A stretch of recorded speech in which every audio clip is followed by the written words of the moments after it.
నమస్కారం అండి. This is #you. పక్క రాష్ట్రంలో ఒక న్యాయం, ఆంధ్రప్రదేశ్లో ఒక న్యాయం. ఎలా కుదురుతుంది ఇలా?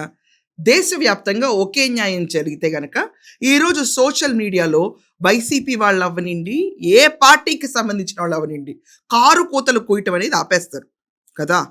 పక్క రాష్ట్రంలో విజయ్ ఆయనతో హీరోయిన్ త్రిషాని లింకప్ చేస్తూ విచ్చలవిడిగా రూమర్ స్ప్రెడ్ చేసిన అన్నా డిఎంకే పార్టీ నుంచి క్యాండిడేట్ని పైన కేసేస్తే కోర్టుకు వెళితే బెయిల్ నిరాకరించారు.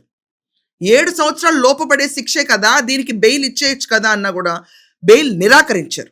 లోపల తను రిమాండ్లో ఉన్నాడు. ఇది ఒక గుణపాఠమైంది. ఇది ఇండియన్ హిస్టరీలో ఒక పెద్ద కేసు అయింది. అక్కడ లింకప్ రూమర్, అది కాకుండా ఉప ముఖ్యమంత్రి పదవికి త్రిష గారే వస్తారు అని చెప్పి అతను రెచ్చగొట్టే వ్యాఖ్యలు చేశాడు. ఆ వ్యాఖ్యల పైన వాళ్ళు కేసు వేయగా లిటరలీ అతన్ని తీసుకెళ్ళిపోయి బొక్కలో కూర్చోబెడితే రిమాండ్కి పంపించారు. ఇది జరుగుతుంది తమిళనాడు రాజకీయాల్లో.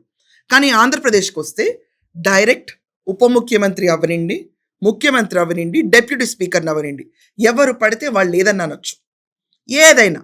ఆఖరికి డిప్యూటీ స్పీకర్ కాన్స్టిట్యూషనల్ పోస్ట్లో ఉన్నా కూడా అతను నాలిక కోసి, అతను తర్వాత నాలిక కోసేసి పిఠాపురం పవన్ కళ్యాణ్ డిప్యూటీ సీఎం గారికి పంపిస్తాను అని చెప్పి జడా శ్రవణ్ కుమార్ ఓపెన్ గా అన్నాడు. నీ మాట నోట్లో నుంచి వచ్చిందా? నీ నాలుక కోసి పిఠాపురంలో పవన్ కళ్యాణ్కి బహుమతిగా ఇస్తాను ఈ వేదిక నుంచి ప్రకటిస్తున్నాను నేను. అతని పైన కేసు నమోదైన తప్ప అరెస్ట్ అన్నది జరగల. ఒక్కసారి కూడా అతను తీసుకెళ్లి బొక్కలో కూర్చోబెట్టలా. ఎందుకని? బాబోయ్, ఇక్కడ కుల రాజకీయాల్లో భయాలు కూడా ఉంటాయి ప్రతి ఒక్కరికి. ఇతన్ని అరెస్ట్ చేస్తే మనకేమైనా మైనస్ ఓట్సా, ఇతన్ని అరెస్ట్ చేస్తే మనకేమైనా ప్లస్ ఓట్సా, ఇలాంటి రాజకీయాలు కూడా జరుగుతూ ఉంటాయి. కానీ చూసే ఆన్లుకర్స్కి ఎలా ఉంటుందంటే, పక్క రాష్ట్రంలో ఫామ్ అయిన విజయ్ ప్రభుత్వానికి ఉన్న సత్తా మొత్తం దేశవ్యాప్తంగా ఉండాలి అని.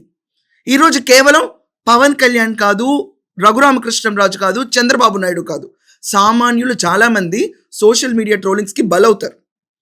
ఇది సర్వసాధారణం. ఒక ఉమెన్ అన్న ఎంటిటీని పట్టుకుని ఇష్టం వచ్చినట్టు ఏది పడితే అది రాయటం సర్వసాధారణం అయిపోయింది.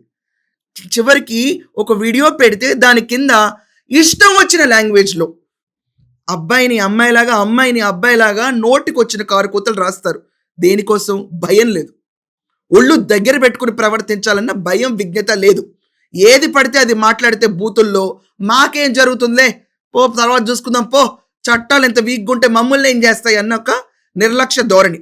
అదే ధోరణిలో వ్యవహరించిన జడా శ్రవణ్కి మాత్రం హాయిగా బయట తిరుగుతూ ఈరోజు బచ్చలకూరి జోసెఫ్కి మాత్రం బెయిల్ కోసం తినే అడ్వకేట్ కింద వెళ్తున్నాడు. కానీ జడా శ్రవణ్ అన్న మాటలకి అతని పైన అరెస్ట్ చేయరా? అతన్ని అరెస్ట్ చేయకుండా ఇలాగే వదిలేస్తే రేపు ఇంకొకళ్ళు వచ్చి చంద్రబాబు నాయుడు గారి నాలుగు కోసం ఇంకోళ్ళకి ఇస్తానంటాడు. ధైర్యం చేసేస్తారు. ఇంకా డిప్యూటీ స్పీకర్ నన్ను పట్టించుకోలేదు, కేసు పెట్టారు, అరెస్ట్ చేయలేదు, రేపు ముఖ్యమంత్రిని అంటామంటారు.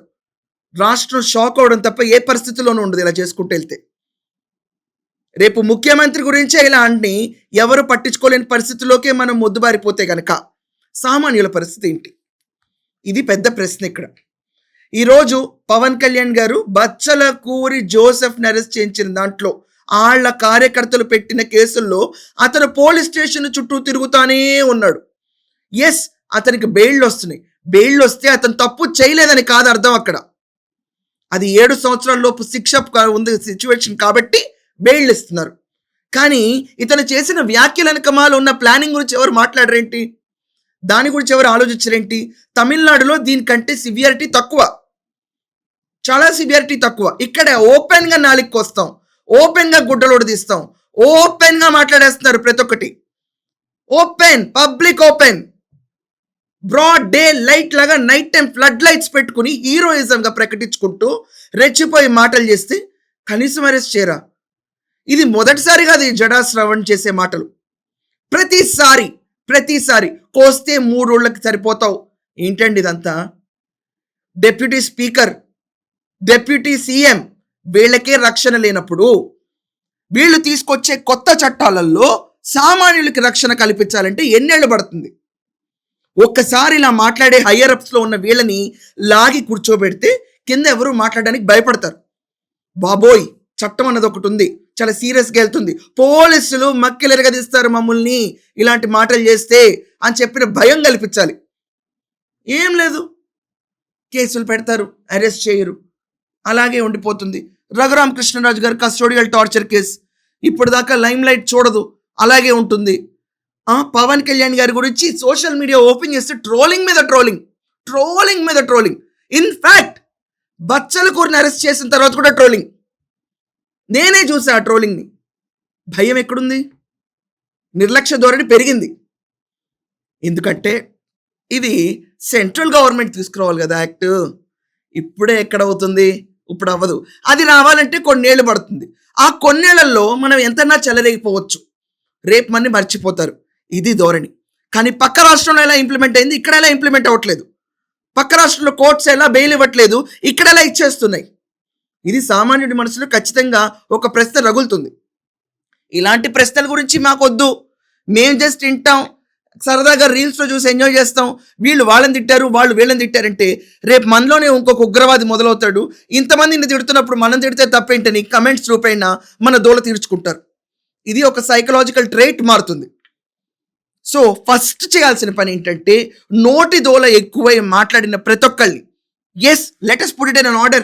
జడా శ్రవణ్ కుమార్, బచ్చలకూరి జోసెఫ్, దాని తర్వాత దువ్వాడ, రోజా, కొడాల్ నాని, రెచ్చిపోలేదు వీళ్ళందరూ, పేరు నాని, ఇంక్లూడింగ్ జగన్మోహన్ రెడ్డి. ప్రతిరోజు ప్రతి ప్రెస్ మీట్లో ముఖ్యమంత్రి చావును కోరుకుంటాడు. ఇలా ఇష్టం వచ్చి చెలరేగిపోయి వీళ్ళనేం చేయలేనప్పుడు సామాన్యుల దాకా ఈ చట్టం ఎలా వస్తుంది? పక్క రాష్ట్రంలో జరిగిన న్యాయం ఈ రాష్ట్రంలో జరగదా? కాన్స్టిట్యూషనల్ పోస్ట్లో ఉన్న రఘురామకృష్ణంరాజు నాలుగుకే ఈరోజు భద్రత లేదంటే సామాన్యుడి జీవితానికి భద్రత ఏముంటుంది? ఈ ప్రశ్న గురించి మీ అందరి ఒపీనియన్ ఏంటో ఖచ్చితంగా కమెంట్స్లో రాయండి. That's all for now. Thank you.